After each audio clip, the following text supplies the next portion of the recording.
es este que vemos aquí, este es el PDF de lección, es sábado. Cómo experimentar y vivir el carácter de Dios. Entonces, ¿cómo justamente se puede eso? ¿Es posible experimentar y vivir el carácter de Dios? O sea, llegar a tener el carácter de Dios. Entonces, ese es el tema que se trata en nuestra lección, pero se lo trata como se tratan los temas justamente en el tiempo de la Odisea.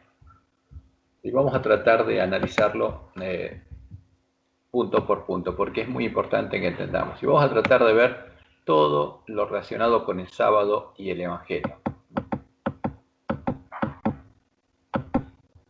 A ver si ahí está.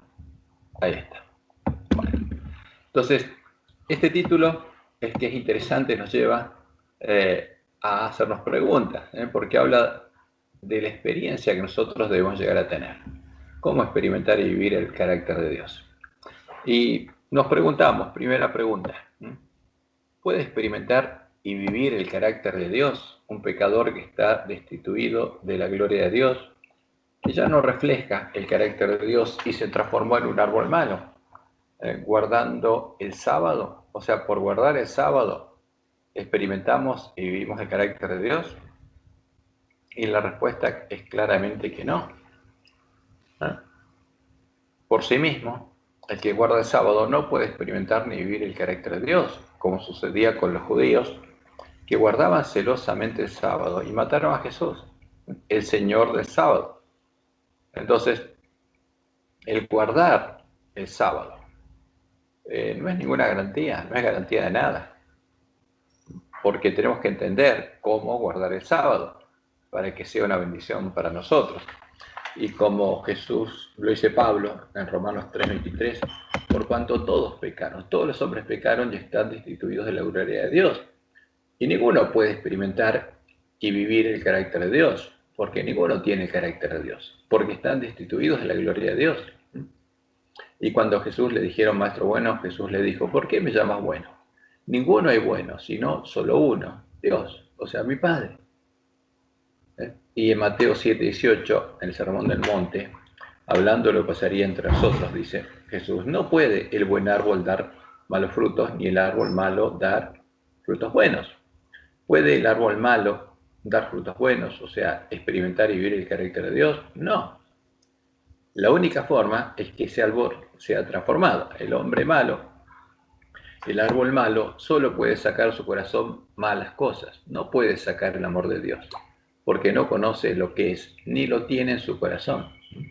Como dijo Jesús, el hombre bueno del buen tesoro del corazón saca buenas cosas.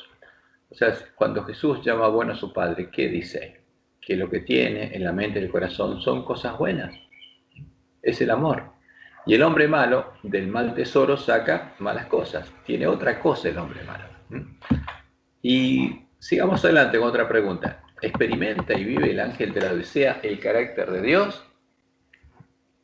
¿Puede experimentar el ángel de la Odisea el carácter de Dios? ¿Lo experimenta porque guarda el sábado o cree que guarda el sábado? No, de ninguna manera experimenta y vive el carácter de Dios.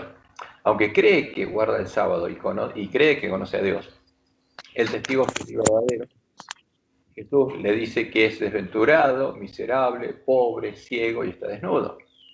O sea, pero el que tiene el carácter de Dios no está en esa condición.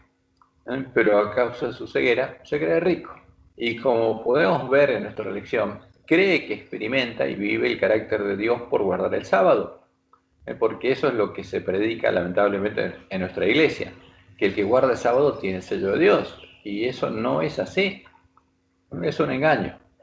Y este es el mensaje de Jesús al ángel de la Odisea, y escribe al ángel de la iglesia en la Odisea, que son las vírgenes dormidas.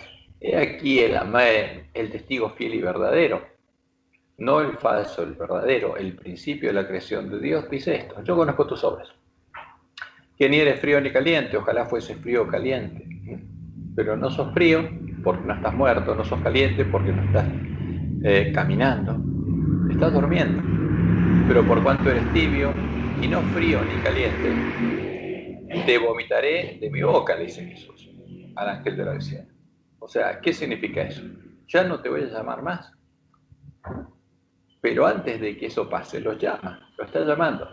Porque tú dices, yo soy rico y me he enriquecido. ¿Eh?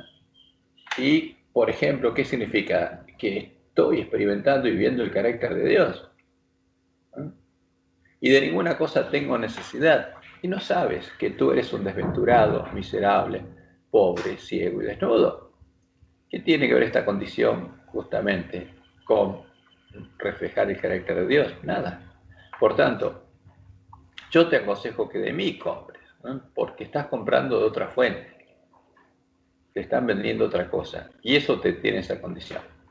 ¿Y qué recomienda Jesús que compre al ángel de la Odisea? Oro respirado en fuego, el amor de Dios, para poder experimentar y vivir el carácter de Dios. Para que seas rico, le dice Jesús, y vestiduras blancas para vestirte, y que no se descubra la vergüenza de tu desnudez, y unge tus ojos con colirio, para que veas. O sea, para que puedas ver cuál es tu condición y te puedas arrepentir. Yo reprendo, dice Jesús, y castigo a todos los que aman. Sé pues celoso y arrepiéntete, porque se tiene que arrepentir. Pero el ángel de la Odisea no sabe de qué se tiene que arrepentir, porque está ciego. Y Jesús le dice, he aquí yo estoy a la puerta y llamo. Si algún ángel de la Odisea oye mi voz y abre la puerta, entraré a él y cenaré con él y él conmigo. Entonces es una promesa.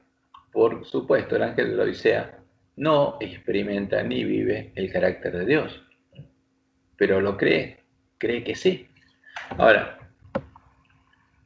una tercera pregunta. O sea, ¿qué carácter van a llegar a experimentar y vivir los ángeles de la Odisea que entren por la puerta ancha? ¿El carácter de Dios? ¿Van a experimentar el carácter de Dios? No. Hay un micrófono abierto ahí. A ver si alguien... Sí, sí, estoy intentando cerrar. Discúlpame, ya cierro, estoy intentando.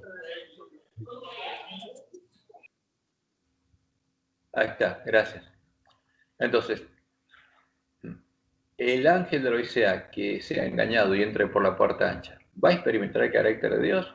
No. Va a experimentar otra cosa. Y ese es el carácter del príncipe de este mundo. ¿Por qué? Porque el que entra por la puerta ancha no entra al reino de Dios. Y el que entra por esa puerta va a llegar a conocer las profundidades de Satanás.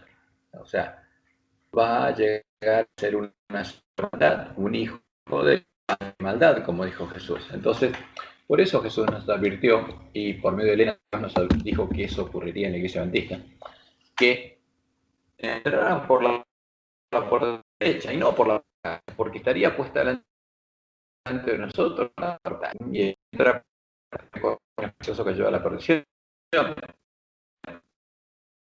Y entraría porque es la puerta de encuentro del camino que vayan, porque esa puerta hay que encontrarla, porque cuando el hombre peca, perdió el conocimiento de esa puerta. ¿Y qué puso el hombre pecado en lugar de la verdadera puerta? Por eso nos dice Jesús, guardaos de los profetas que vienen a vosotros con vestidos de ovejas, que han al poblados de adventistas, pero por dentro son los rapaces. ¿Y cuál va a ser el resultado? Jesús dice, muchos, los que no busquen y no entren por la puerta estrecha, sino por la puerta ancha. ¿Qué van a decirle cuando Él venga a buscarlos? Señor, Señor, ¿no profetizamos en tu nombre?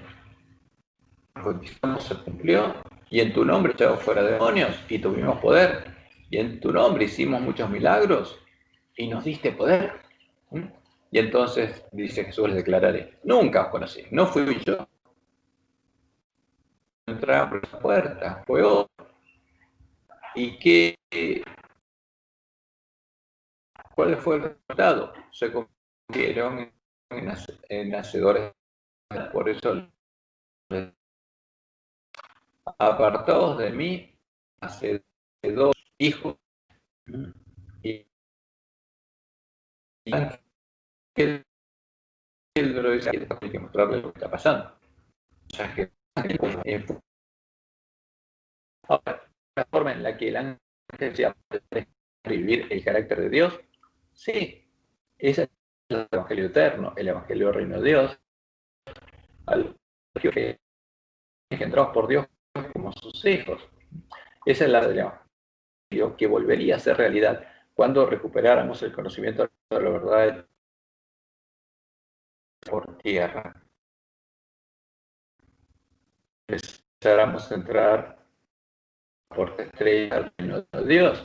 Cuando entráramos, por eso el sábado es muy importante y tiene relación con el reino de Dios. Como decía, son hechas nuevas. ¿Para qué? Para que llegue a reflejar el carácter de Dios, para que pueda experimentar y vivir el carácter de Dios. Y todo esto proviene de Dios, quien nos reconcilió consigo mismo por Cristo y nos dio a nosotros el ministerio de la reconciliación. Ahora, el que anda por el camino angosto ejerce el ministerio de la reconciliación, como Jesús va a buscar a los hermanos y como Dios estaba en Cristo, está morando en el que ejerce el ministerio de la reconciliación. ¿No? Porque Dios estaba en Cristo reconciliando consigo al mundo, no tomándole en cuenta a los hombres sus pecados, dice Pablo, y nos encargó a nosotros la palabra de la reconciliación. Y nosotros tenemos que rogarle a nuestros hermanos que se reconcilien con Dios para que sean salvos. Y esto es lo que dice Elena, Dios le mostró a Elena, que tiene que pasar en la iglesia adventista.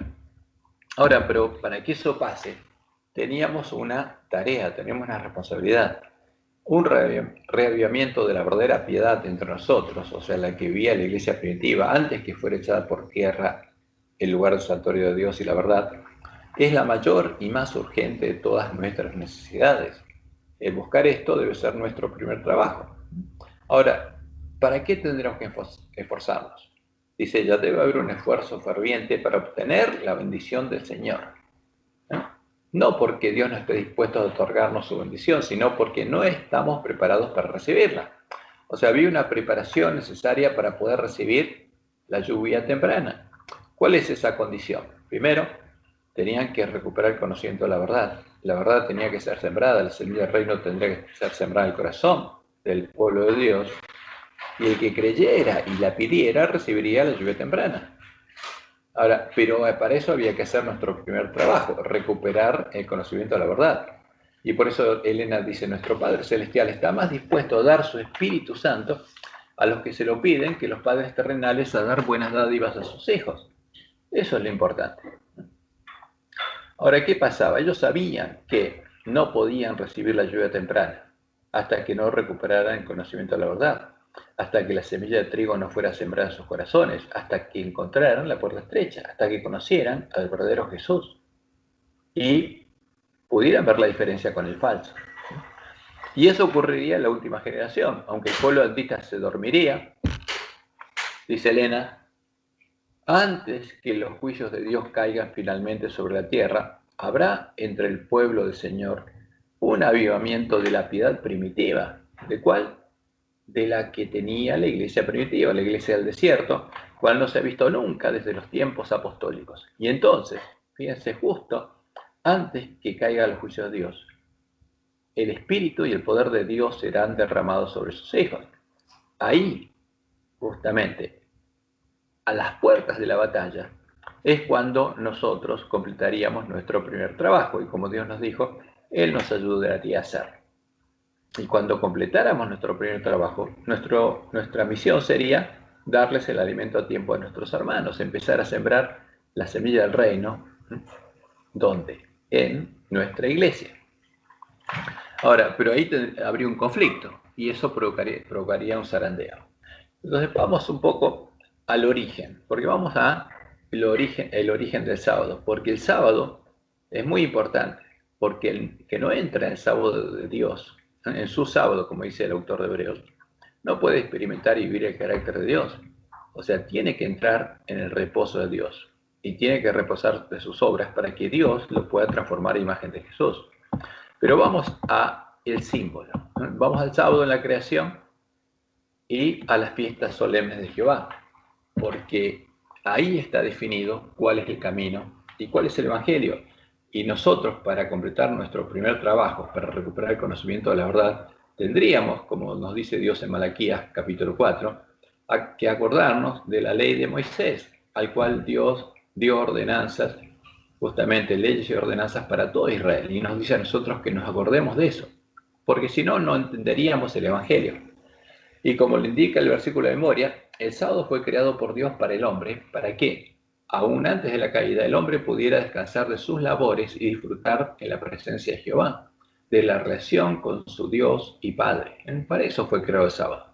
No para que el hombre durmiera, sino para que tuviera otra actividad distinta. Y esa actividad sería una relación con la que disfrutaría con su padre, una relación social con su padre, porque estaría con su padre y su padre lo guiaría y habrá sido hermoso ese primer sábado.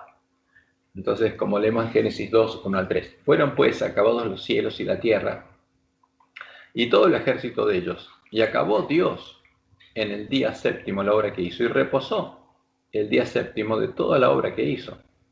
Y bendijo Dios el séptimo día y lo santificó.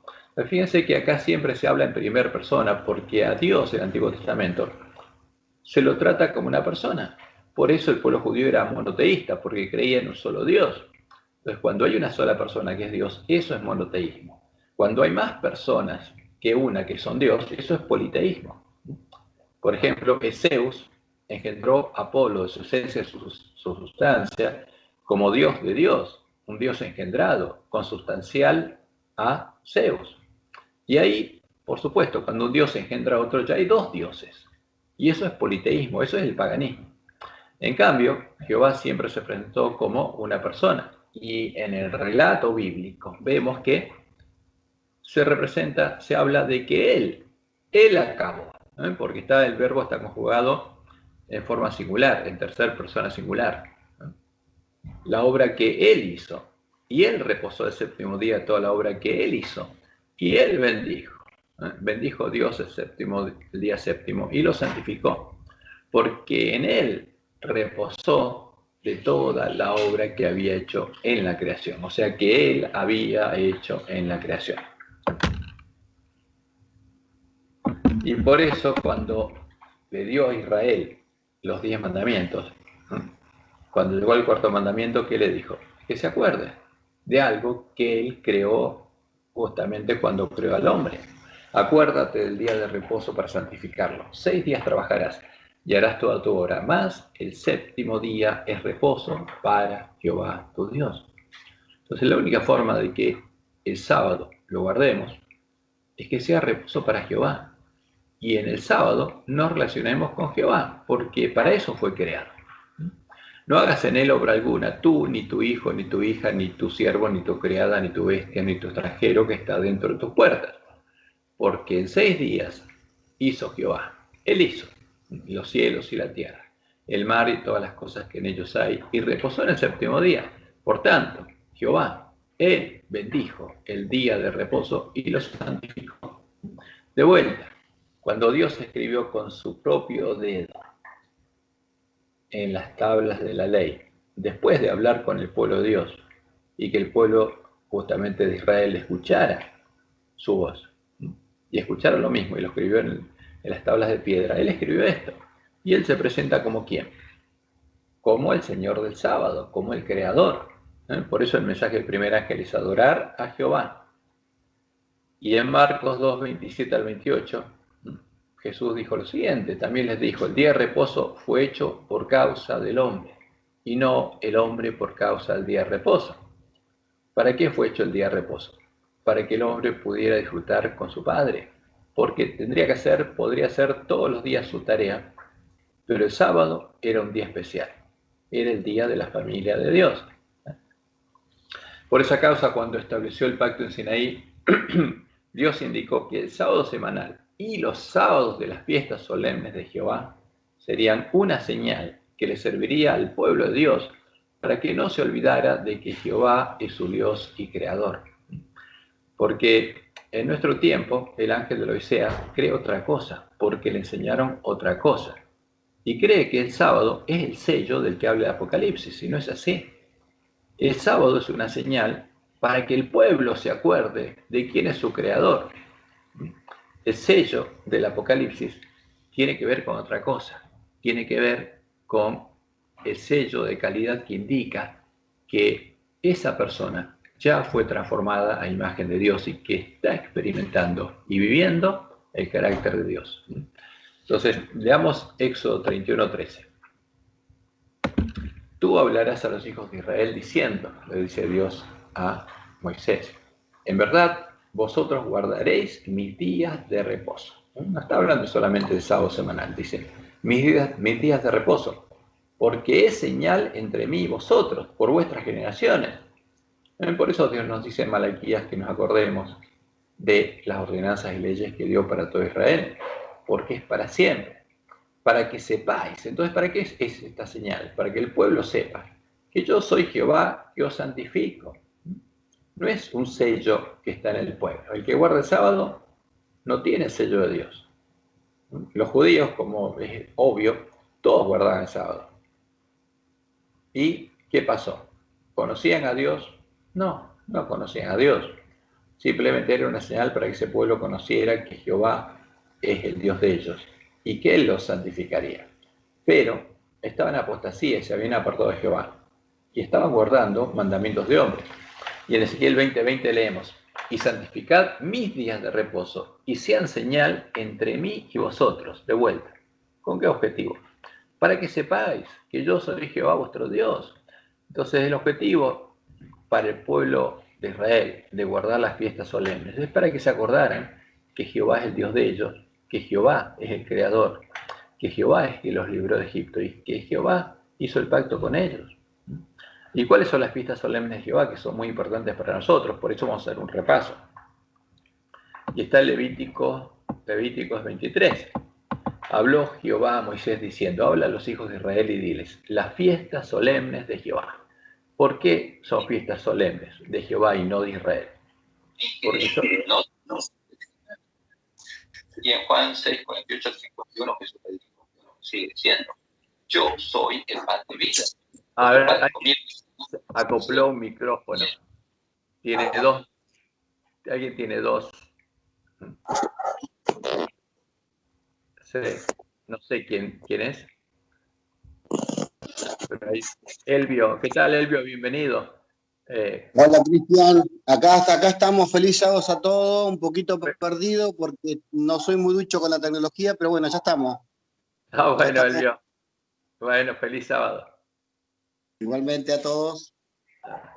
Ahora veo, Gerardo, que hay una mano levantada. ¿Está levantada? ¿Querés decir algo? Porque no estaba mirando esta pantalla.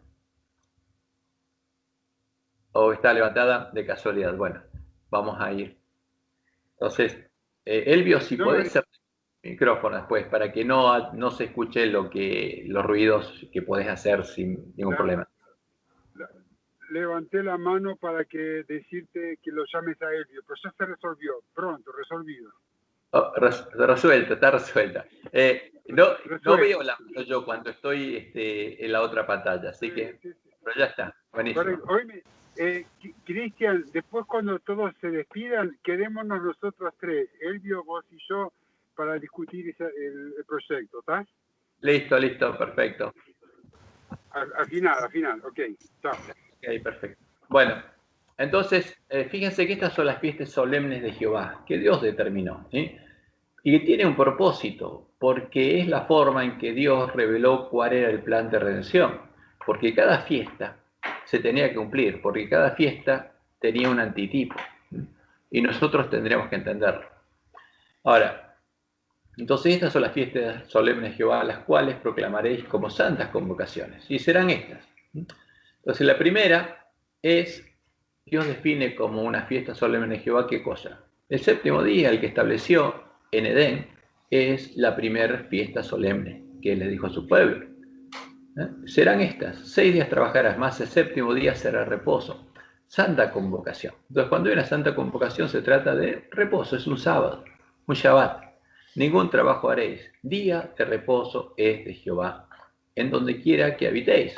O sea, ¿de quién es ese día? Es de Jehová. Dios lo estableció así, en la fiesta solemne de Jehová. ¿Para qué? para que el pueblo se acuerde que Jehová es su Dios. Y estas son las nuevas fiestas solemnes que Dios estableció, y todas, incluyendo el sábado semanal, son símbolos, eran un símbolo de lo que pasaría cuando se fuera establecido el reino de Dios. Y las siguientes fiestas son estas. En el mes primero, a los 14 días del mes, entre las 2 tardes, Pascua es de Jehová. Y la Pascua está definida en Éxodo 15. ¿Por qué? Porque ahí, cuando Dios le dijo a su pueblo lo que tenía que hacer en Egipto, él definió cómo era la Pascua. Y él, entre las 2 tardes, el día 14, ese era el día de preparación para la fiesta solemne de los panes y levadura. Y el día 14 tenía que morir el corderito, ¿no? Como murió en Egipto. En Egipto, el padre de familia, de cada familia, tenía que tomar la sangre del cordero, tenía que pintar el poste, los postes y el dintel de la puerta de su casa. Tenía que quitar toda la levadura de su casa, y después, una vez que se hubieran limpiado y vestidos con vestiduras limpias y preparados para ser liberados de Egipto, después de la puesta de sol, tenían que comer la cena de Pascua, que era cordero asado con panes sin levadura y hierbas amargas. Entonces, pero la Pascua es el día 14, cuando muere el cordero, ¿no? Que era un tipo del cordero de Dios. Y Jesús murió el día 14 también, el mismo día de la Pascua. Y a los 15 días de este mes es la fiesta solemne de los panes sin levadura a Jehová, porque enseguida, después del 14, cuando comenzaba el 15, era un sábado, y empezaba la fiesta solemne de los panes sin levadura, que duraba 7 días, y era un símbolo, el 7 es de perfección, es un símbolo de lo que tiene que pasar con el pueblo de Dios cuando entra al reino de Dios, que empieza a comer panes sin levadura. 7 días comeréis panes sin levadura, y esos panes sin levadura tienen un significado. El primer día tendréis santa convocación, o sea, el primer día es un sábado, o sea, después de la Pascua, el día 15 es un sábado. Ningún trabajo de siervos haréis, y ofreceréis a Jehová 7 días ofrenda encendida. El 7º día será santa convocación. También será otro sábado, el primer día y el 7º. Y después de eso viene la fiesta de las primicias. Cuando hayáis entrado en la tierra que yo os doy y seguís su mies, traeréis al sacerdote una gavilla por primicia de los primeros frutos de vuestra siega. Y el sacerdote mecerá la gavilla delante de Jehová, para que seáis aceptos. El día siguiente del día de reposo la mecerá. Entonces, durante la fiesta de los panes y levadura, durante esa semana, el primer día siguiente al día de reposo, el primer día de la semana, el sacerdote tenía que mecer la gavilla. Y ahí es cuando Jesús resucitó, como las primicias de los muertos. Y con él resucitaron las otras primicias, las que él llevó a su Padre. Y contaréis desde el día siguiente al día de reposo, desde el día en que ofreciste la gavilla de la ofrenda mecida, 7 semanas cumplidas serán.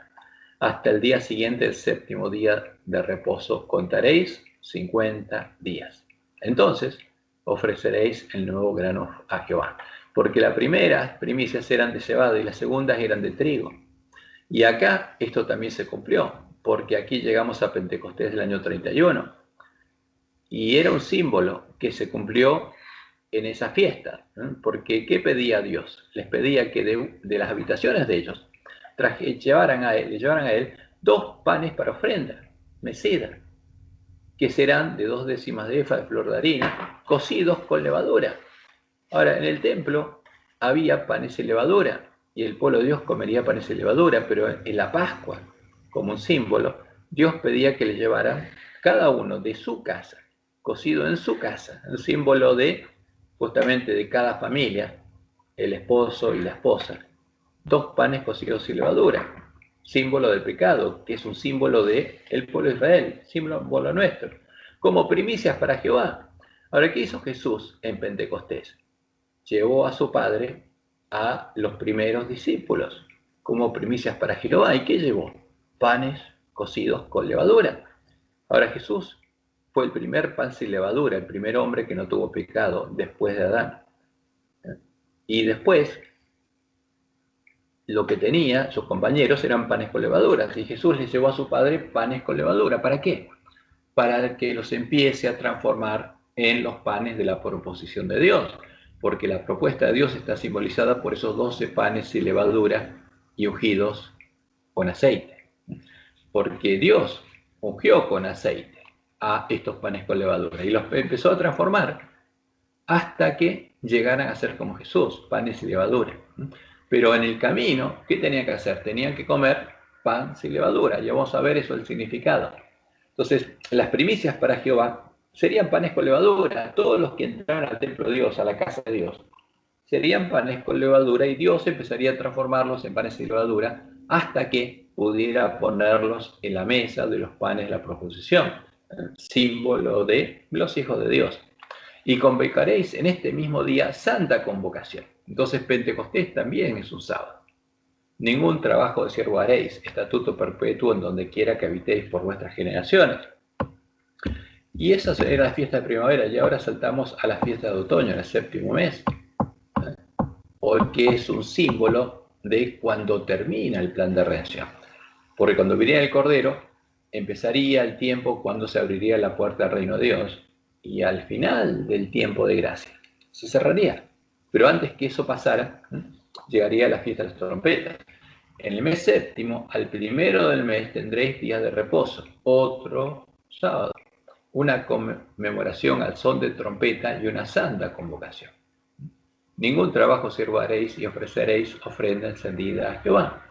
Entonces, y era muy importante cuando empezaba el mes 7º, porque ellos tenían que prepararse, porque para que en el día de la expiación fueran perdonados sus pecados de ignorancia, ellos tendrían que haber hecho uso del continuo y tendrían que haber sido perdonados de todos los pecados conscientes.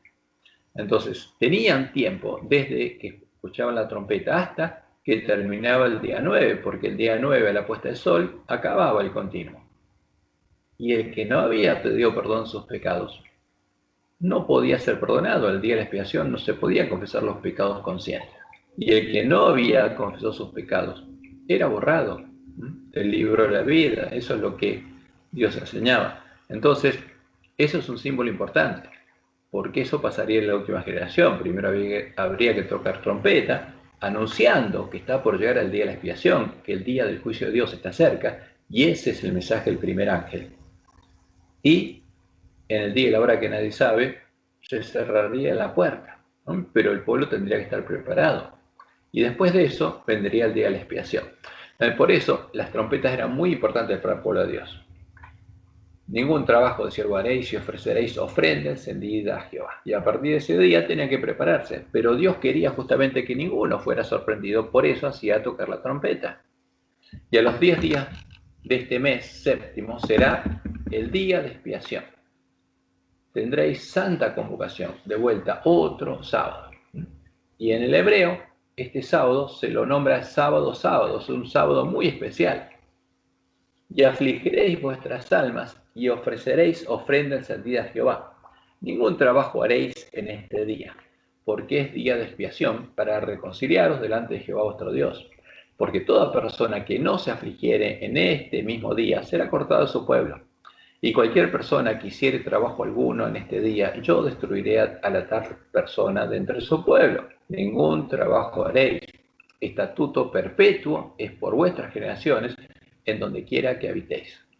Día de reposo, Shabbat, como dice en el hebreo, será a vosotros. Y afligiréis vuestras almas, comenzando a los 9 días del mes en la tarde. Cuando se pone el sol.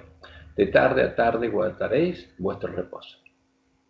Y después del día de la expiación, que es un símbolo que pasa en el plan de redención, no acaba todo ahí, porque termina el día de la expiación y Jesús no viene a buscarnos. Y ese fue uno de los errores de los primeros adventistas, que se enteraron de que el día de la expiación era el día 10 del mes 7, y en ese año hicieron cálculos, les dio el 22 de octubre, pero se olvidaron que ahí Jesús no viene. ¿Cuándo viene? Viene a buscar a su esposa para la fiesta de bodas. Pero hay 4 días entre el día 10 y el día 15. Y en ese intermedio es el tiempo del fuerte pregón.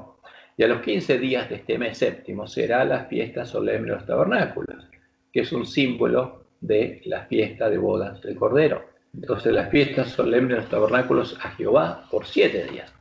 El primer día habrá santa convocación, es un sábado. Ningún trabajo de siervo haréis, 7 días ofreceréis ofrenda en santidad a Jehová, y el octavo tendréis santa convocación, otra. Fíjense que la fiesta de los panes son 7 días, y los sábados son el primero y el séptimo. Y acá es el octavo. ¿Por qué el octavo? Porque como Dios le mostró a Elena, el viaje al cielo son 7 días, y al octavo día va a haber una santa convocación en el cielo, porque también esto es un símbolo.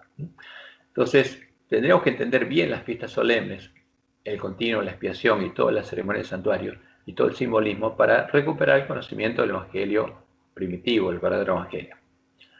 Estas son las fiestas solemnes de Jehová a las que convocaréis santas reuniones para ofrecer ofrenda encendida a Jehová, holocausto y ofrenda, sacrificio y libaciones, cada cosa en su tiempo. Ahora, ¿qué hizo el hombre de pecado? Cambió los tiempos y la ley.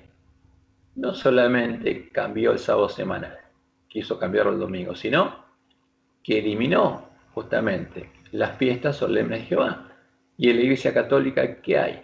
Son las fiestas a Baal, a Tamuz, festejadas en los mismos días que los paganos los festejaban. Porque la Pascua que festeja Roma tiene que ver con Tamuz. ¿Por qué? Porque en el día, justamente, cuando muere Tamuz, es el miércoles de ceniza. ¿Por qué Roma festeja el miércoles de ceniza? Porque ese día murió Tamuz. Y a partir de ahí se cuentan 40 días, la cuaresma, donde se endecha Tamuz. Y cuando pasan los 40 días, llegamos a un domingo que es el domingo de resurrección. Pero antes de eso, el domingo anterior se lo llama Domingo de Ramos. ¿Por qué? Porque ese día todos iban a llevarle una ofrenda al cementerio a Tamuz. Le llevan ramos de flores. De ahí viene la costumbre de los ramos de flores. Los judíos no hacían eso, es una costumbre pagana que se llevaba a Tamuz. Entonces por eso Dios habla así del ramo en Ezequiel 8 que se aplica el ramo en la nariz. Ahora, ¿cuándo entró Jesús en Jerusalén? Como lo indicaba la profecía. Entró en el día 10. El día 10, pero el día 10 no es un domingo. Porque él murió el 14 era un viernes. Ahora, si entró el día 10, ¿qué día es? Es lunes. ¿Qué tiene que ver el domingo ahora? Nada. Con Jesús no tiene nada que ver nada. Es la tradición pagana que Roma simplemente la disfraza de cristiana. Entonces, perdón, todo esto fue eliminado por Roma para poner las fiestas de Tamuz. Tamuz nació el 25 de diciembre. Murió miércoles de ceniza, resucitó domingo de resurrección. Entonces las fechas de la Pascua de Roma son paganas, no tiene nada que ver. Y el nacimiento de Tamuz no tiene nada que ver con Jesús. Es otra cosa. Ese es el falso Jesús al que adora Roma. Entonces, junto al santuario y la ceremonia del santuario, las fiestas solemnes de Jehová eran una profecía simbólica que anunciaba el desarrollo del plan de redención, empezando por el día en el que moriría el Cordero de Dios y terminando por la fiesta de bodas del Cordero. Ahora, si ponemos línea sobre línea justamente estas fiestas con el anuncio de Jesús sobre las 7 iglesias, y cuando estudiamos cómo se cumplió la profecía, la primera iglesia fue Éfeso, después Mirna, Pérgamo, y podemos entender claramente cuáles son los eventos que dieron comienzo y fin a cada etapa, y qué pasó en cada etapa, porque también podemos ver los hechos históricos. Llegamos a Tiatira, donde justamente Tiatira duró hasta que, como Dios anunciaba, el hombre pecado echó por tierra el lugar del santuario de Dios y la verdad. ¿Cómo? Porque ya había metido la mentira en el tiempo de Pérgamo, asesinando a todo el remanente de la iglesia primitiva y destruyendo los ejemplares de la Biblia verdadera que ellos tenían, dando muerte a los 2 testigos. Ahora, ¿qué pasó? Pero va un poco a las fiestas solemnes. El primer sello está aquí, es el sello donde se ve a quién, a alguien que venció y sale venciendo y para vencer. ¿Quién venció?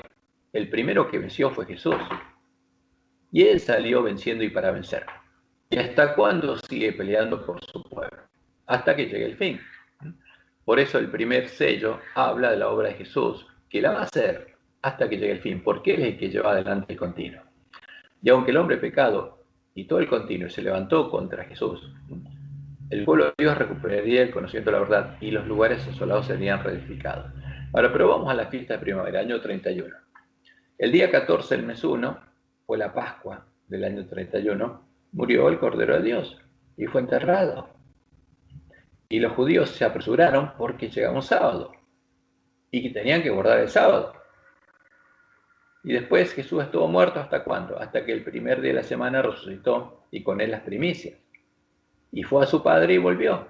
Entonces esa fiesta se cumplió exactamente como Dios había anunciado en las fiestas solemnes.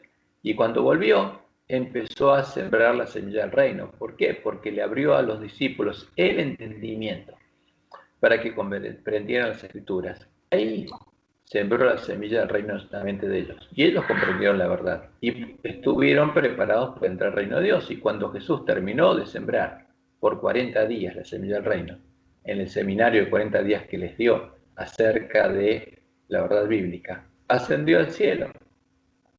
Y ahí quedaron 8 días para que ellos se prepararan hasta que llegó Pentecostés. Y cuando llegó Pentecostés, recibieron la lluvia temprana porque le estaban orando. Y salieron a predicar. Y todo el que creía, escuchaba y oía y creía el evangelio verdadero, el evangelio del reino de Dios, nacía de Dios, recibió la lluvia temprana, de hecho parte del templo de Dios, y empezaba a recorrer el camino angosto, comiendo panes y levadura, con el cordero asado y hierbas amargas. Y esa obra de Dios en cada uno de sus hijos duró hasta que el lugar santuario de Dios y la verdad fueron echados por tierra. ¿Por qué? Porque a partir de ese momento se perdió el conocimiento de la semilla del reino, la semilla que seguía sembrando el pueblo de la iglesia primitiva, y sin semilla no había lluvia.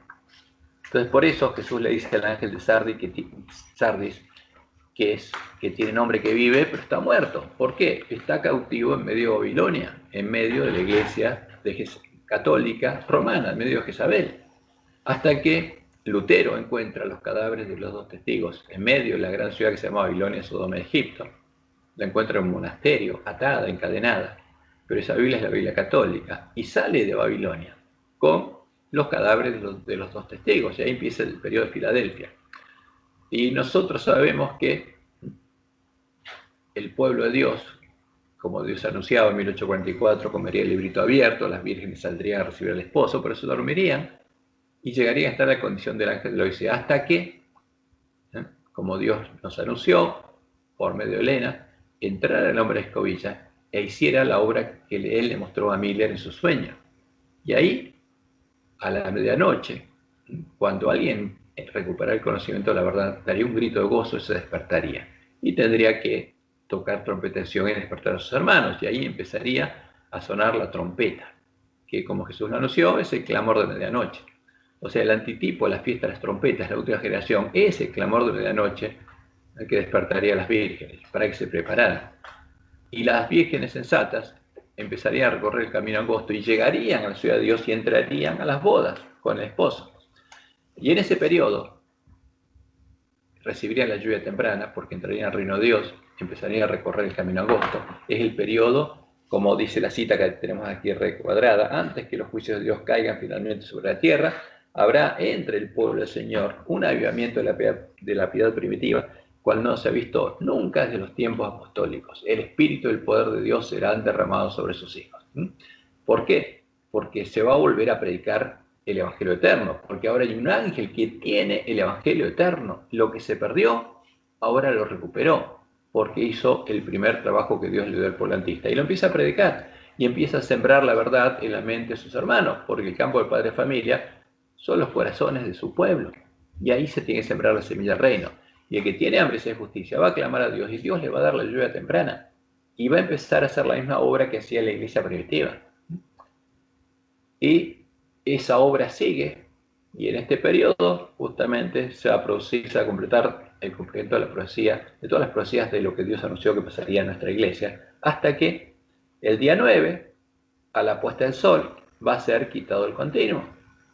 Como dice Daniel 12, ahí es quitado el continuo. ¿Quién lo quita? Dios. ¿Por qué?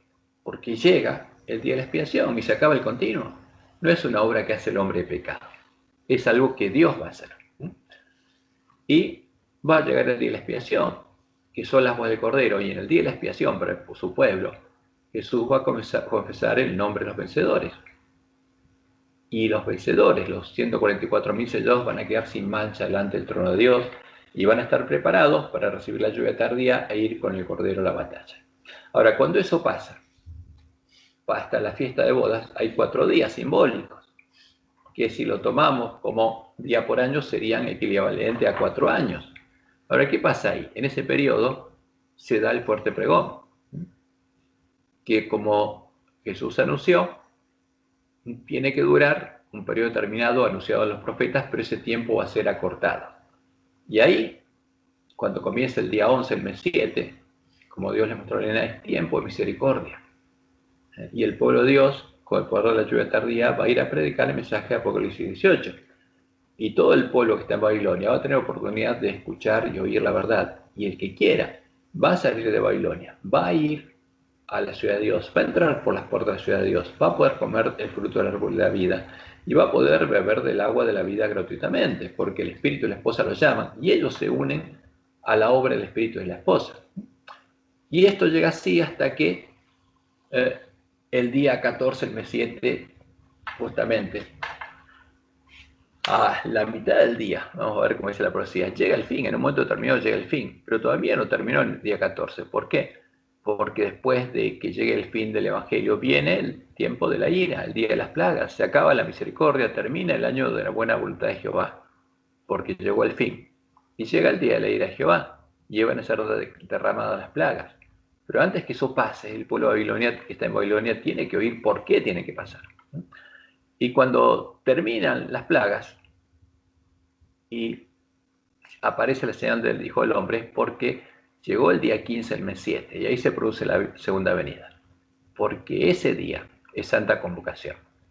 Y los impíos que no murieron con las plagas van a morir frente, como dice la profecía, a la presencia temible de Jehová.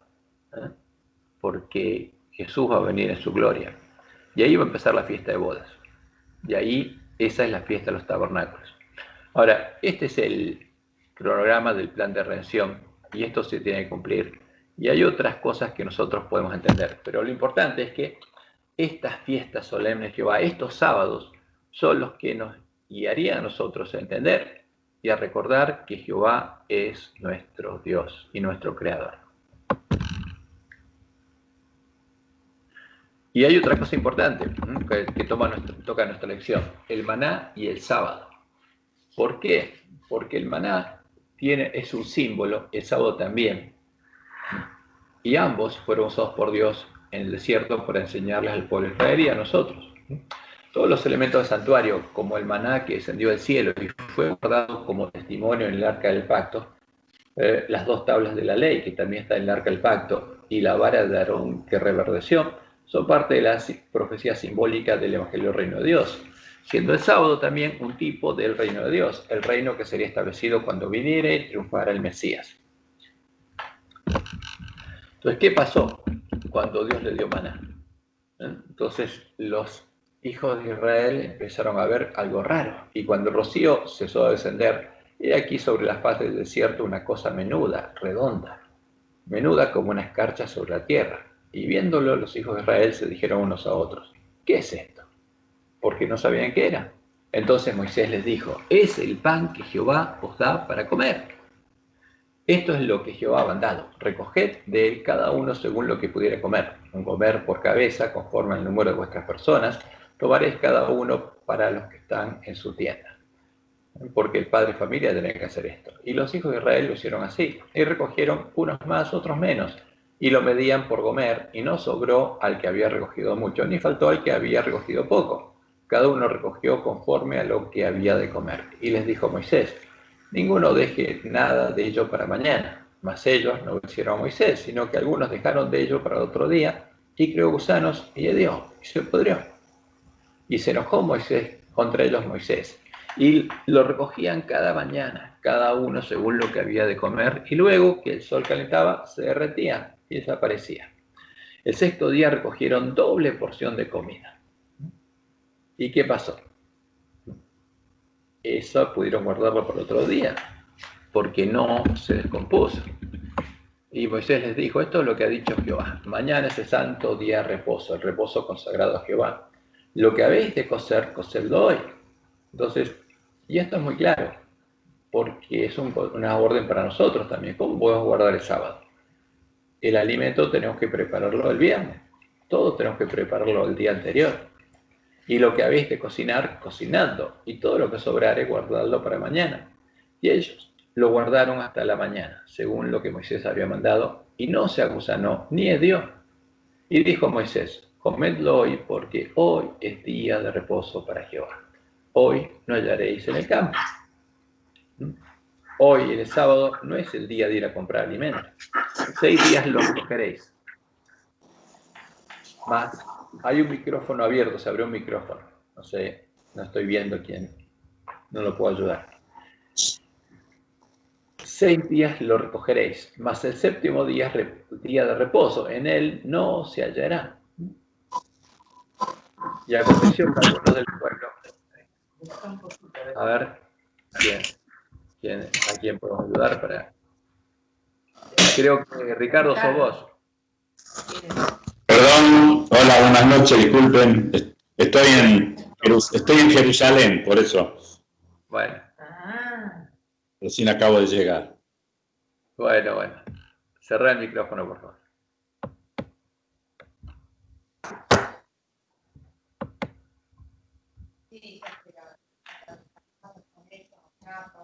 ¿Tenés todavía abierto el micrófono, Ricardo? Perdón. Entonces, ¿qué pasó? Los que salieron a recoger el séptimo día no hallaron. Entonces, ¿y qué les dijo Moisés? Mirad que Jehová os dio el día de reposo y por eso en el sexto día os da pan para 2 días. Entonces, Dios que proveyó que en el sexto día tuvieran el doble de maná. Estése pues cada uno en su lugar y nadie salga de él en el séptimo día. Así el pueblo reposó el séptimo día y la casa de Israel lo llamó maná. Y era como semilla de culantro blanco y su sabor como de hojuelas con miel. Ahora, y esto lo hizo Dios antes de darle los mandamientos. Apenas nos llevó al desierto. Y por supuesto el sábado estaba vigente. El día de reposo había sido dado en el Edén. Y el pueblo judío tenía que guardarlo, pero se había olvidado de cómo guardarlo. Y de este modo, Dios le enseñó en forma práctica. Dios le enseñó en forma práctica cómo se guardaba el sábado. Y también puedo sacar algunas enseñanzas de esto. Primero, como Jesús nos enseñó a pedirle a nuestro Padre, cada día Dios le daba a su pueblo el alimento necesario para ese día. No les daba para que amontonara en graneros. Cada día les daba el alimento necesario. Del mismo modo en el que nos daría a nosotros el alimento físico y el alimento espiritual que necesitamos. Como leemos en Mateo 6:11, en la oración modelo, el pan nuestro de cada día, dánoslo hoy. No danos pan para 1 año o 10 años, para llenar el granero. El pan nuestro de cada día, dánoslo hoy. Y la otra cosa interesante es que como los panes y levadura de la fiesta, el maná también es un tipo del verdadero Jesús. El alimento espiritual que Dios le dio a los miembros de la iglesia del desierto y el alimento que prometió darnos a nosotros para justamente que pudiéramos llegar a reflejar plenamente la imagen de Jesús. Y esto se lo daba a ellos para que pudieran ser como los 12 panes de la proposición de Dios a su pueblo, justamente. La proposición del pacto eterno. Y leemos en Juan 6, 32 al 35 y otros versículos de Juan 6, lo que Jesús le dijo a sus hermanos. Y Jesús les dijo, de cierto os digo que no os dio Moisés el pan del cielo. ¿Quién se los dio? Dios se los dio, no Moisés. Mas mi Padre os da el verdadero pan del cielo, porque ese era un símbolo. ¿Y cuál es el verdadero pan del cielo? Porque el pan de Dios es aquel que descendió del cielo y da vida al mundo. Jesús es el pan del cielo. Él es el pan que tenemos que comer. Él es el pan sin levadura que tenemos que comer. Y también Él es el Cordero. Y Él es el maná. Le dijeron, Señor, danos siempre este pan. Jesús le dijo, yo soy el pan de vida. El que a mí viene nunca tendrá hambre, y el que en mí cree no tendrá sed jamás. Yo soy el pan de vida. Vuestros padres comieron el maná del desierto y murieron. O sea, el maná les sirvió de alimento, pero no les dio vida eterna. Este es el pan que desciende del cielo para que el que de él come no muera. Yo soy el pan vivo que descendió del cielo. Si alguno comiere este pan, vivirá para siempre. Y el pan que yo daré es mi carne, la cual yo daré por la vida del mundo. Y después siguió más adelante Jesús diciendo, como me envió el Padre viviente, y yo vivo por el Padre, así mismo, el que me come, él también vivirá por mí. Este es el pan que descendió del cielo, no como vuestros padres comieron el maná y murieron. El que come este pan vivirá eternamente. Por eso, ese es el pan que Dios nos da a comer justamente en su reino. En la fiesta, el antitipo de los panes sin levadura, mientras el pueblo de Dios recorre el camino angosto y Dios lo va transformando a imagen de Jesús. Tiene que comer el verdadero pan que descendió del cielo. Y vamos un poquito avanzando, porque estamos tratando de ver justamente todo el simbolismo que Dios expresó en estas fiestas. Y hay un significado importante en el significado profético del sábado. Como lo estudiamos la semana pasada, en la epístola a los hebreos encontramos una clara explicación del significado profético del sábado. El sábado semanal y los sábados de las fiestas solemnes de Jehová. Ambos eran un símbolo del reino que Dios establecería entre los hombres. De modo que quienes entraran en él deberían descansar de sus trabajos, de sus obras, fruto del mal tesoro de sus corazones, para empezar a realizar las obras que Dios había preparado para que sus hijos anduvieran en ellas, siguiendo la pisada de Jesús, el primogénito entre muchos hermanos. Por eso en Hebreos 4 encontramos esta declaración. Temamos, pues, no sea que permaneciendo aún la promesa de entrar en su reposo. ¿Por qué habla de esta promesa? Porque el pueblo de Israel guardaba los sábados, pero Dios había establecido una promesa de entrar en su reposo. ¿Qué significa entrar en reposo? Cuando entraran a la tierra prometida, Canaán, que también es un símbolo del reino de Dios. Y esa promesa era el tipo de la promesa que Dios estableció en el nuevo pacto, de entrar en su reposo. Entonces, no sea que permaneciendo aún la promesa de entrar en su reposo, en su reino, alguno de vosotros parezca no haberlo alcanzado, porque también a nosotros se nos ha anunciado la buena nueva, ¿no? Como a ellos. Pero no les aprovechó el oír la palabra por no ir acompañada de fe en los que la oyeron. Pero los que hemos creído entramos en el reposo, ¿no? Porque el reposo es un símbolo del reino de Dios. Entonces, lo que está diciendo el autor de Hebreos es que el que creyó al Evangelio entró en el reposo de Dios, entró en el sábado de Dios, entró en su sábado. De la manera que dijo, por tanto, juré en mi ira, no entrarán en mi reposo. ¿Quiénes no entraron? Los que apostataron a las puertas de Canaán, aunque las obras suyas estaban acabadas desde la fundación del mundo. Porque en cierto lugar dijo así del séptimo día, y reposó Dios de todas sus obras en el séptimo día. Y otra vez aquí, no entrará en mi reposo. Por lo tanto, puesto que falta que algunos entren en él, por eso hay que predicar en el reino de Dios, para que los que faltan puedan entrar. Y a aquellos a quienes primero se les anunció la buena nueva no entraron por causa de desobediencia, otra vez se termina un día, hoy, diciendo después de tanto tiempo por medio de David, como se dijo, si oyereis hoy su voz, si escuchas el Evangelio y oyes la voz de Dios llamándote, no endurezca tu corazón, porque si Josué les hubiera dado el reposo cuando entraron a la tierra prometida, no hablaría después de otro día, porque lo que hizo Dios con el pueblo de Israel cuando entró a reposo en la tierra prometida es un símbolo de lo que pasaría cuando su pueblo entrara a su reino. Por tanto, queda un reposo para el pueblo de Dios, porque el que ha entrado en su reposo también ha reposado sus obras como Dios de las suyas.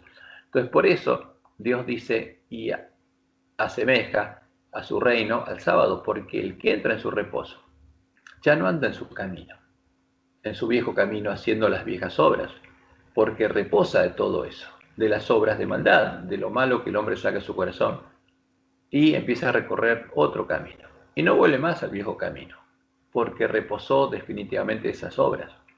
Y Dios le empieza a guiar el camino angosto. Por eso, a su reino, Dios lo asemeja al sábado, y usó el sábado y la entrada de Israel a Canaán como una profecía del que entra a su reino y empieza a recorrer el camino angosto. Como dice Pablo en Efesios 4, 22 al 24, en cuanto a la pasada manera de vivir, despojados del viejo hombre, que está viciado conforme a los deseos engañosos, está corrompido, y renovados en el espíritu de vuestra mente, y vestidos del nuevo hombre, creados según Dios en la justicia y santidad de la verdad. Y en Efesios 2:10, Pablo nos dice que hay algo preparado para nosotros, porque somos hechura suya, los hijos de Dios, los que nacen de Dios, son engendrados de nuevo, y hay una nueva creación, creados en Cristo Jesús para buenas obras, para que ya no andemos en el viejo camino, sino en el nuevo, las cuales Dios preparó de antemano para que anduviésemos en ellas, las obras que Dios había preparado, el camino angosto que había preparado por el que anduvo Jesús, y tienen que andar sus hermanos.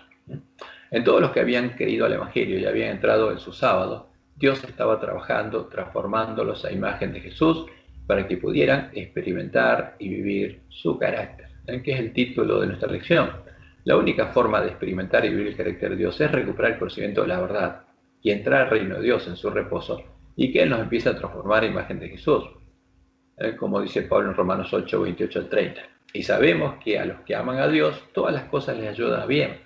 Esto es, a los que conforme a su propósito son llamados, porque a los que antes conoció, también los predestinó, para que fuesen hechos conforme a la imagen de su Hijo, para que fuesen hechos panes y levadura, como Jesús, que es el pan que descendió del cielo, para que Él sea el primogénito entre muchos panes sin levadura. Muchos hermanos, y a los que predestinó, a estos también llamó, y a los que llamó, a estos también justificó, y a los que justificó, a estos también glorificó, porque la gloria de Dios se empezaba a ver en sus hijos. Y el sábado es un símbolo de la obra que Dios haría en los hombres que decidieran entrar en su reposo, descansando de sus obras y entrando en su sábado, sanándolos de la lepra del pecado, porque esa es la obra de Dios. O sea, para transformar un pan con levadura, con lepra, en un pan sin levadura, tiene que sanarlo, tiene que curarlo. No es justificarlo, es curarlo, quitar el pecado de él, trabajando para sanarlos en su sábado, en su reino. Y para enseñarles la obra que su padre haría con ellos, Jesús sanaba el sábado. Y como él decía a los fariseos, él y su padre trabajaban el sábado a favor de sus hermanos, porque Dios es el que los curaba, y es lícito hacer el bien el sábado. Ese es el modo correcto de vivir el sábado, el reino de Dios, haciendo el bien, haciendo las obras que Dios preparó para nosotros. Entonces, vamos un poquito a los capítulos que cita esta lección de Isaías, porque es importante. Ahora, guardar el sábado. ¿Qué significa guardar el sábado? Y la reedificación de los lugares asolados. Porque uno se pregunta, ¿el ángel de la Odisea guarda el sábado? Y la respuesta es que no. ¿Entró el sábado de Dios? No, no entró ahí. ¿Los lugares ya fueron reedificados? No. El ángel de la Odisea no es parte del lugar santuario de Dios. Ese es el problema del ángel de la Odisea, y no lo sabe. Al cumplirse 2300 tardes y mañanas desde que fuera dada la orden para que fuera reedificada Jerusalén, y eso pasó en el 457 a.C., y cuando se cumplieron las 2300 tardes y mañanas, en 1844, desde que fue dada la orden para reedificar Jerusalén, la ciudad que es el tipo del reino de Dios, como Babilonia es el tipo de la ciudad y el reino del dragón. Al pueblo adventista en ese momento le fue dada la misión de recuperar el conocimiento de la verdad echada por tierra, para que los lugares asolados pudieran ser reedificados con los sellados del pueblo de Dios, los adventistas que llegarían a ser las primicias de la esposa del Cordero. ¿Y qué pasó en el tiempo de la apostasía? Se levantó el hombre de pecado, ¿y qué pasó? El reino romano, que está identificado en Daniel 8 como el cuerno, inicialmente pequeño, que creció mucho porque se hizo más grande que Grecia, mucho al sur, hacia África, hacia Egipto, y al oriente, porque venció a Grecia y tomó todo Asia Menor, y hacia la tierra gloriosa, porque tomó todo el territorio del reino griego y se siguió expandiendo. Pero después de que había tomado toda la tierra, ¿qué pasó? Satanás quiso usarlo ¿para qué? Para combatir con la iglesia de Cristo y para que quisiera tomar el control de la iglesia cristiana. Y el cuerno pequeño se engrandeció hasta el ejército del cielo, hasta el ejército de Dios, hasta el reino de los cielos. ¿Y qué hizo? Y parte del ejército de las estrellas se echó por tierra y las pisoteó, lo empezó a asesinar. La ramera que se sentaba en el monte romano se empezó a embriagar de la sangre de los mártires de Jesús. Aún se engrandeció contra el príncipe de los ejércitos, contra el primogénito entre muchos hermanos, porque este ejército es el pueblo de Dios, el ejército que peleaba con Jesús para salvar a sus hermanos. Y por él fue quitado el continuo. La palabra Jesús es sacrificio, lo agregaron los jesuitas en esta traducción, porque el original no está. Por él fue quitado el continuo. La obra de Cristo fue quitada ¿por quién? Por el Papa. Y el lugar de su santuario fue echado por tierra. ¿Cómo echó el lugar santuario de Dios por tierra? Como dice Daniel 7, quebrantando a los santos del Altísimo. Y a causa de la prevaricación le fue entregado el ejército junto al continuo y echó por tierra la verdad. ¿Qué pasó con la verdad? Lo echó por tierra, se perdió. ¿Cuándo se perdió? Cuando echó por tierra el lugar santuario de Dios, asesinando al pueblo que conocía a su Dios. E hizo cuanto quiso y prosperó. Entonces oí a un santo que hablaba y a otro de los santos preguntó a aquel que hablaba: ¿hasta cuándo va a seguir esta condición? Porque ¿qué pasaba? Como había pasado en Jerusalén, la ciudad y el templo de Jerusalén habían sido destruidos y el pueblo había sido llevado a Babilonia. Y lo mismo había pasado acá, porque la ciudad y el templo de Dios, el reino de Dios, había sido echado por tierra, la verdad había sido echado por tierra, habían matado a los 2 testigos, y el pueblo de Dios había quedado cautivo en Babilonia. Y por eso estaba en medio de la iglesia católica y tenían nombre de que vivían, se llamaban cristianos, pero estaban muertos, no tenían vida, estaban muertos, porque estaban en Babilonia. ¿Y hasta cuándo duraría esta situación? Ahora, la traducción de nuestra Biblia es interesada y es contraria a lo que dice la Biblia. Porque la pregunta es: ¿hasta cuándo dura esta condición? O sea, ¿hasta cuándo el santuario va a estar echado por tierra? Y la verdad también. ¿Hasta cuándo? ¿Y cuál es la respuesta? Hasta 2300 tardes y mañanas. Luego, el santuario, dice nuestras Biblias, será purificado. Ahora, pero la palabra hebrea que se traduce como purificado, en realidad quiere decir hecho derecho. O sea, puesto en pie. Porque la pregunta es eso: ¿hasta cuándo dura esta situación? ¿Cuándo va a ser reedificado el lugar santuario de Dios? Como fue reedificada Jerusalén y el templo de Dios, el de Jerusalén. Y la respuesta es: cuando pasen 2300 tardes y mañanas, el santuario será reedificado, ¿no? Será hecho derecho. Y eso es lo que Dios le mostró a Ellen White que ocurriría, porque después que Dios llamó al pueblo antista, le mostró esto, y ella lo escribió en Primeros Escritos, página 65. Dice: el Papa hizo una brecha en la santa ley de Dios, pero vi que había llegado ya realmente el tiempo en que esta brecha tiene que ser reparada por el pueblo de Dios. O sea, ese es nuestro primer trabajo, recuperar el conocimiento de la verdad. ¿Y qué va a pasar con los lugares asolados? Los lugares asolados han de ser reedificados, ¿no? Porque eso es lo que pasaría. En 1844, Dios dio la orden de reedificar los lugares asolados. ¿Y a quién se la dio? El pueblo adventista. Y le dijo lo que tenía que hacer para que los lugares asolados fueran reedificados, para que volviera a existir en la tierra un pueblo que conociera a su Dios y que fuera parte del reino de Dios, que entrara en su sábado y Dios lo transformara en imagen de Jesús, para que ese pueblo pudiera tener el nombre de Dios escrito en la frente.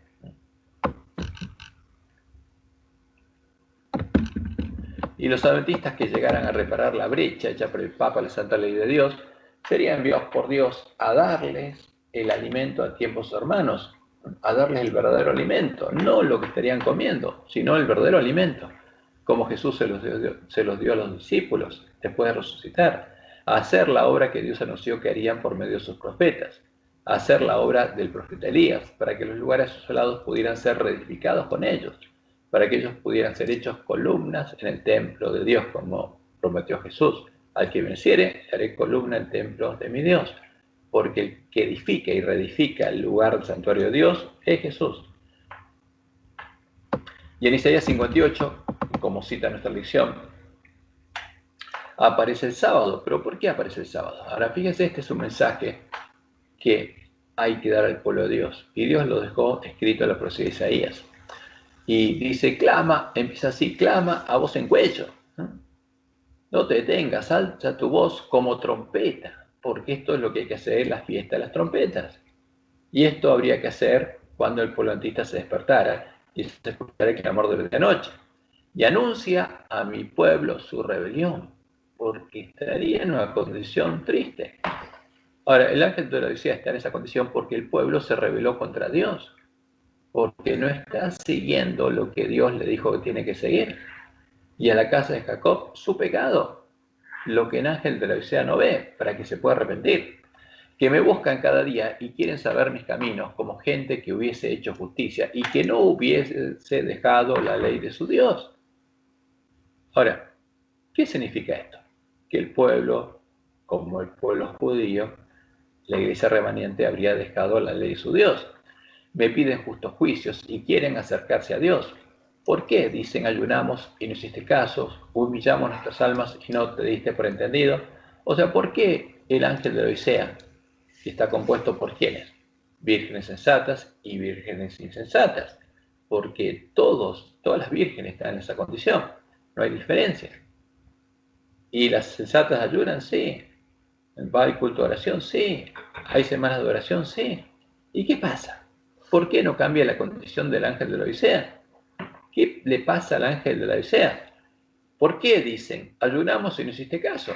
Humillamos nuestras almas y no te diste por entendido. Y sigue diciendo Jehová, he aquí que en el día de vuestro ayuno buscáis vuestro propio gusto y oprimís a todos vuestros trabajadores. He aquí que para contiendas y debates ayunáis, y para herir con el puño inicuamente. No ayunéis como hoy, para que vuestra voz sea oída en lo alto. Es tal el ayuno que yo escogí, que de día aflija al hombre su alma, que incline su cabeza como junco y haga cama de silicio y de ceniza. Que se aflija. No, eso es lo que hacen los paganos. ¿Llamaréis a esto ayuno y día agradable a Jehová? Eso no agrada a Dios.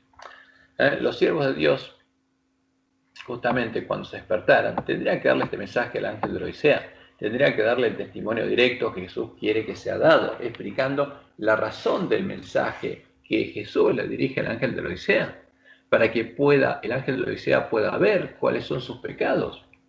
Hay que clamarlo a voz en el cuello, pueda arrepentirse, pueda ser perdonado, pueda entrar al reino de Dios por la puerta estrecha y pueda vivir. Ahora, esto es lo que Dios le mostró a Elena que estaría pasando en nuestra iglesia. Está en Primeros Escritos, página 70. Esto pasaría en tiempo de nuestra prueba. Dice, ya había ángeles de Dios que se apresuraban a auxiliar a cuantos se empeñaban en resistir con todas sus fuerzas a los ángeles malos. ¿Dónde pasaría esto? ¿En la iglesia adventista? ¿En la iglesia adventista estarían los ángeles malos? Sí, Dios nos dijo que sí. Porque los ángeles malos estarían buscando hacer germinar la semilla de la cizaña en nuestros corazones. Porque los ángeles malos son el Espíritu Santo, entre comillas, el falso Espíritu Santo que habita en Babilonia. Y es el que hace germinar la semilla de la cizaña. Pero dice Elena, vi ángeles de Dios, esto es lo que Dios le mostró, que se apresuraban a auxiliar a cuantos se empeñaban en resistir con toda su fuerza a los ángeles malos y procuraban ayudarse a sí mismos, invocando perseverantemente a Dios. Pero nada hicieron sus ángeles por quienes no procuraban ayudarse a sí mismos, por las vírgenes insensatas, y los perdí de vista, y quedaron atrás. Y los ángeles malos los atraparon, ¿no? Y entraron por la puerta ancha, porque cuando nosotros entramos por una puerta es porque un espíritu viene a morar a nosotros. Cuando entramos por la puerta estrecha es que el verdadero Espíritu de Dios viene a morar a nosotros. Y cuando entramos por la otra, no entramos al reino de Dios, entramos a otro lugar. ¿Y qué pasó? Los ángeles malos los atraparon. Dios les mostró esto a Elena y estaría pasando el tiempo de prueba de la iglesia adventista. Y dice ella, pregunté cuál era el significado del zarandeo que yo había visto, ¿no? La separación, que unos seguían un camino y los otros desaparecían de ese camino, porque eran atrapados por los ángeles malos. Y se demostró que lo motivaría el testimonio directo que exige el consejo que el testigo fiel dio a la iglesia de la Odisea. O sea, ¿qué quiere Dios? Que entendamos cuál es el mensaje a la iglesia de la Odisea, el por qué, cuál es la razón, de qué tiene que arrepentirse el ángel de la Odisea, por qué está en esa condición, y qué tiene que hacer para ser salvo. Y hay que predicárselo, y en forma clara y directa. Dice Elena, moverá este consejo el corazón de quien lo reciba y le inducirá a exaltar el estandarte. ¿Cuál? La bandera que Dios le dio a la iglesia primitiva y a la iglesia adventista. La bandera es un blanco puro que dice pureza y santidad a Jehová, y a difundir la recta verdad. ¿Por qué? Porque ese pueblo ya recuperó la verdad. Esto es lo que ocurre en el tiempo y por ese elemento del pueblo adventista, cuando ya se recuperó el conocimiento de la verdad y está sonando el clamor de medianoche. Algunos, dice Elena, no soportarán este testimonio directo, sino que se levantarán contra él. Y esto es lo que causará un zarandeo en el pueblo de Dios, porque el que se levante contra el testimonio directo del mensaje que Dios le da a la iglesia, y Dios no lo puede proteger, y los ángeles malos lo van a atrapar. Por eso desaparecen del camino. Vi que el testimonio del testigo fiel había sido escuchado tan solo a medias, el solemne testimonio del cual depende el destino de la iglesia. Este es el mensaje que hay que predicar a la iglesia adventista, porque este está dirigido a la iglesia adventista. En cambio, el de Apocalipsis 18 está destinado al pueblo que está en Babilonia. No, el del ángel de Odisea se refiere a la iglesia remanente. El solemne testimonio del cual depende el destino de la iglesia se tuvo en poca estima cuando no se lo menospreció por completo. Ese testimonio ha de mover a profundo arrepentimiento. Por eso Jesús le dice al ángel de la Odisea que unja sus ojos con colirio para ver qué está pasando y se arrepienta cuando vea. Todos los que lo reciban sinceramente lo obedecerán y quedarán purificados. Y entonces Dios sigue hablando en Isaías 58, diciendo lo siguiente: no es más bien el ayuno que yo escogí desatar las ligaduras de impiedad, porque esa es la misión del pueblo de Dios. O sea, cuando despierta a sus hermanos y los libra del engaño, el conocer la verdad los hace libres y desata las ligaduras con las que los estarían atando. Porque algo pasó en la iglesia adventista, algo habría pasado mientras el pueblo dormía, que el pueblo de Dios estaría siendo atado con errores. O sea, desatar las ligaduras de impiedad, soltar las cargas de opresión y dejar ir libres a los quebrantados y que rompáis todo yugo. Eso es lo que Dios quiere. No es que partas tu pan con el hambriento, que le des el alimento a tiempo a tus hermanos y a los pobres errantes albergues en casa, que cuando veas al desnudo lo cubras. ¿Quién está desnudo? El ángel de la Odisea. Y no te escondas de tu hermano, sino que vayas a buscarlo. Esta obra es un símbolo de la obra que harían quienes, los siervos fieles, dándoles el verdadero alimento a tiempo a sus hermanos. Entonces, sobre ellos, como Dios anunció, se vería la gloria de Jehová, y mientras Dios empieza a escribir su nombre en sus frentes, empezarían a experimentar y vivir el carácter de Dios. Recién ahí. ¿Y quiénes? Los que encontraran y entraran por la puerta estrecha. Entonces, como Dios dice, entonces nacerá tu luz, como el alba, y tu salvación se dejará ver pronto, e irá tu justicia delante de ti, y la gloria de Jehová será tu retaguardia. Entonces invocarás y te oirá Jehová, clamarás y dirá él, heme aquí estoy. Si quitares de medio de ti el yugo, el dedo amenazador, y el hablar vanidad, y si dieres tu pan al hambriento y saciares al alma afligida, en las tinieblas nacerá tu luz, y tu oscuridad será como el mediodía. Jehová te pastoreará siempre, y en las sequías saciará tu alma y dará vigor a tus huesos, y serás como huerto de riego, y como manantial de aguas, cuyas aguas nunca faltan. Y los tuyos edificarán las ruinas antiguas. Ahí el pueblo de Dios, justamente, completaría su obra. Y las ruinas antiguas serían reedificadas. Los cimientos de generación y generación levantarás, porque por muchas generaciones estaría derribado el templo de Dios. Y será llamado reparador de portillos, restaurador de calzadas para habitar. Si retrajeres del día de reposo tu pie de hacer tu voluntad, en mi día santo, y lo llamares como el día que vos lo venerares por los caminos, ni buscando tu voluntad, ni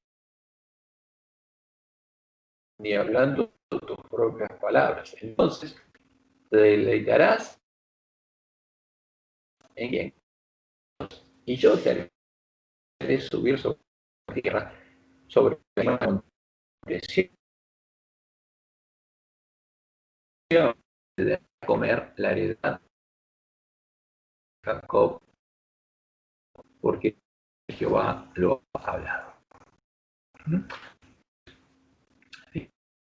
Fíjense que tanto esa versión con la, no como lo está guardando el pueblo de Cristo, sino preparando el camino para su segunda venida, como fue anunciado por Dios en la profecía de Isaías 61. Porque aquí están los que siguen al Cordero por donde quiera que va. ¿Y cuál es la obra de Jesús? Cuando entró en la sinagoga y le dieron a Isaías, buscó y encontró esto y lo leyó. El Espíritu de Jehová el Señor está sobre, porque Jehová cuando Espíritu en alguien lo unge.